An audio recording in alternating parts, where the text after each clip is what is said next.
Magandang araw mga ka-aerial defense, may ibabahagi na naman ako sa inyo. Dahil ngayong araw na ito ay may pag-uusapan tayo tungkol sa depensa, Pilipinas nag-deploy ng mas maraming barko sa Bajo de Masinloc, PCG at BFAR nagpadala ng mga vessel sa Bajo de Masinloc para protektahan ang mga mangingisda mula sa panghaharas ng China. Nag-deploy ang Philippine Coast Guard at Bureau of Fisheries and Aquatic Resources ng 2 PCG vessel at 5 Fisher Patrol vessel sa Bajo de Masinloc. Kasunod ng umano'y panghaharas ng Chinese Coast Guard sa mahigit 20 Pilipinong mangingisda, narito po ang actual footage, panoorin po ninyo.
Idineklara ng China Coast Guard ang tinaguriang clearing operation sa bahagi ng Bajo de Masinloc o Scarborough Shoal noong Lunes, na nagbabala sa mga sasakyang pandagat sa loob ng tinukoy na lugar na umalis sa pagitan ng alas 11 ng umaga at alas 6 ng gabi. Naniniwala ang tagapagsalita ng PCG para sa West Philippine Sea na si Rear Admiral J. Tariela, na ang hakbang ay para takutin ang mga mangingisdang Pilipino.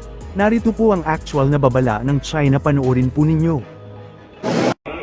41118动斗时，在下4点沿线海域范围内，点 A 北纬15度05分，东经118度1度分；点 B 北纬15度05分，东经118度25分；点 C 北纬14度40分，东经118度25分；点 D 北纬14度40分。 东经118度1度分，进行地形训练。